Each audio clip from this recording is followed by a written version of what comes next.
brought to you by Silver Pumps. Top quality और consistent performance के लिए सिर्फ सिल्वर पंप्स, नाम याद रखना।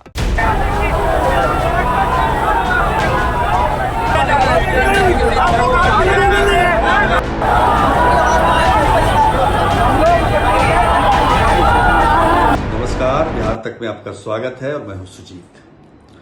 पटना में आज बहुत गहमा गहमी रही भाई। एक तरफ कन्हैया कुमार का रंग था तो दूसरी तरफ प्रशांत किशोर की रैली। कन्हैया कुमार अपनी पलायन रोको नौकरी दो यात्रा को लेकर आज पटना में थे और मुख्यमंत्री आवास घेरने चले थे अपने 1,500 समर्थकों के साथ। मुख्यमंत्री आवास से काफी दूर उनको रोक लिया गया। वाटर कैनन की बौछार हो गई, कोई हल्की लाठी भी चली। लेकिन सवाल यह है कि कन्हैया कुमार की जो ये यात्रा है, पलायन रोको नौकरी दो, इसका कितना इम्पैक्ट, कितना प्रभाव बिहार की जनता पर पड़ेगा, बिहार की राजनीति पर पड़ेगा, इस पर हम लोग आज चर्चा करेंगे। कन्हैया कुमार पिछले महीने मतलब 16 मार्च से वो इस यात्रा पर हैं और पूरे बिहार में उन्होंने यात्रा की। कई बड़े नेता भी आए उनके इस यात्रा के दौरान। राहुल गांधी भी शामिल हुए उनकी यात्रा में और वो भी बेगूसराय में। आज सचिन पायलट आए थे। हालांकि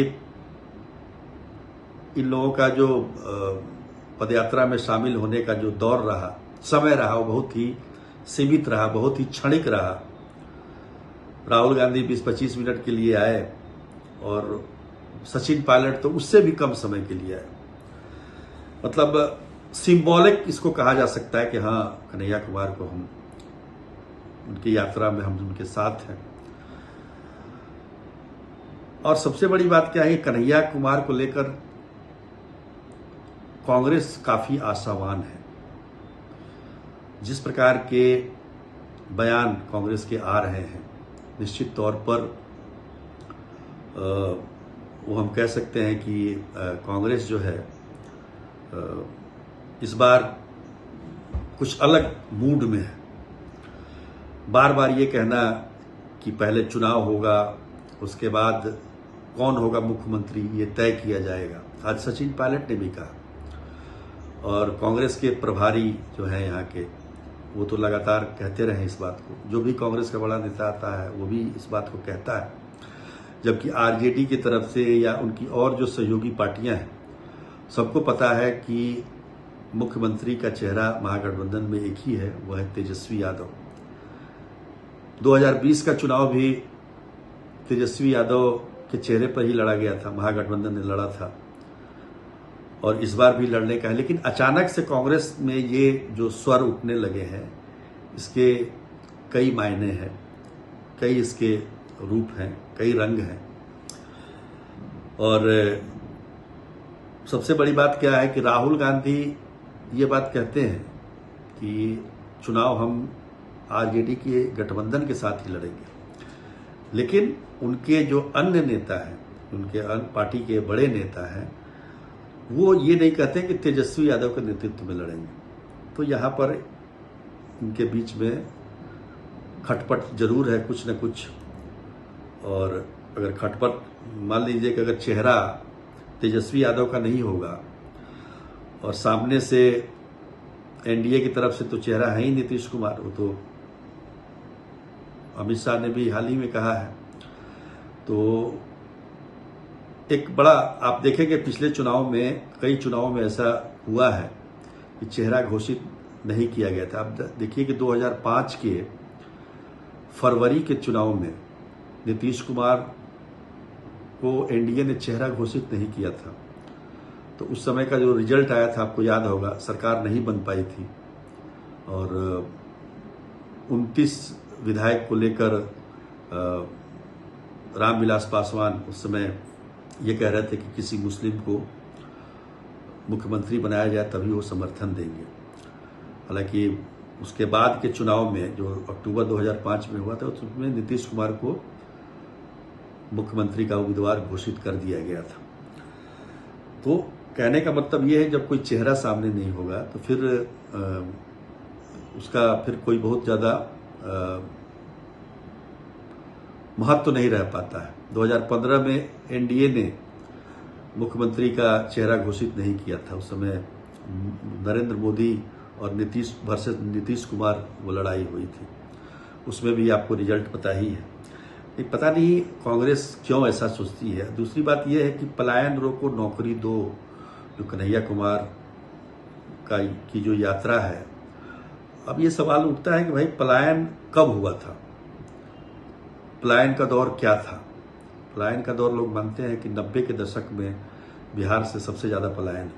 अभी तो लोग बहुत अभी भी जाते हैं, ऐसी बात नहीं है। पलायन के लिए, नौकरी के लिए, मजदूरी के लिए बहुत सारे लोग बिहार से जाते हैं। 90 में भी जाते हैं और आज भी जाते हैं। लेकिन 90 के दशक में और आज के दशक में अंतर ये है कि उस समय कई संभ्रांत बिजनेसमैन बिहार छोड़कर चले गए, ये सच्चाई है। तो पलायन किसके समय में हुआ? अब जो उनके विरोधी पार्टियां हैं, जैसे आज मंगल पांडे जो कि मंत्री हैं बिहार सरकार में, उन्होंने कहा कि भाई पलायन किसके समय में हुआ? अगर आरजेडी के समय में हुआ तो उसको समर्थन कौन दे रहा था? कांग्रेस दे रही थी। तो फिर किस मुंह से कांग्रेस कह रही है कि भाई पलायन रोको? पलायन तो आप ही के सहयोगी दल के कार्यकाल में हुआ।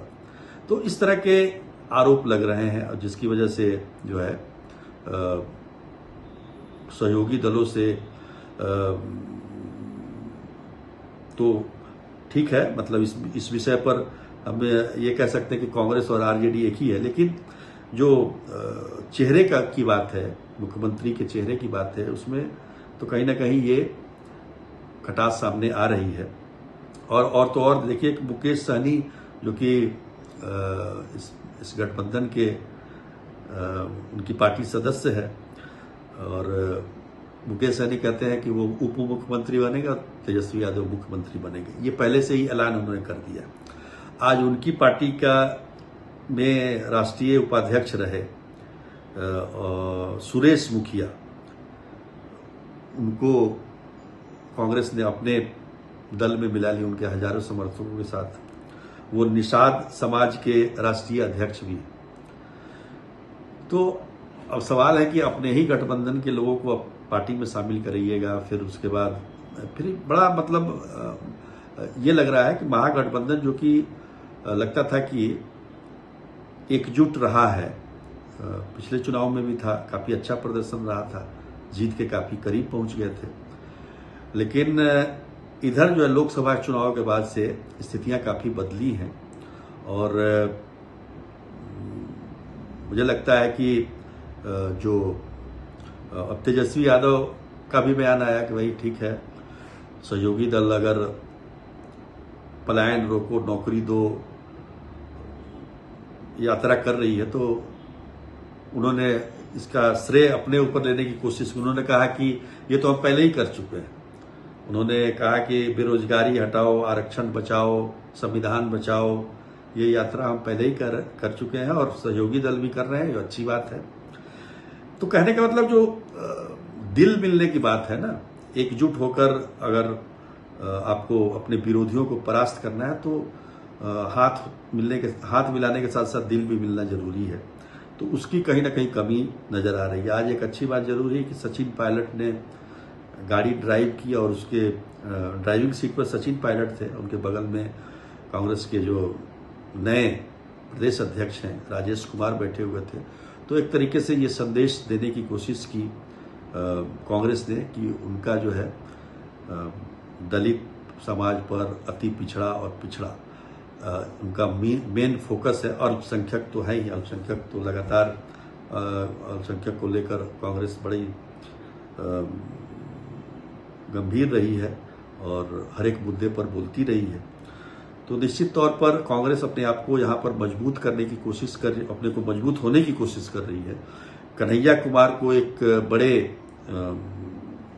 चेहरे के रूप में पेश करना चाहती है, लेकिन वो कितना सफल होंगे ये देखना होगा इस चुनाव में कि उनका कन्हैया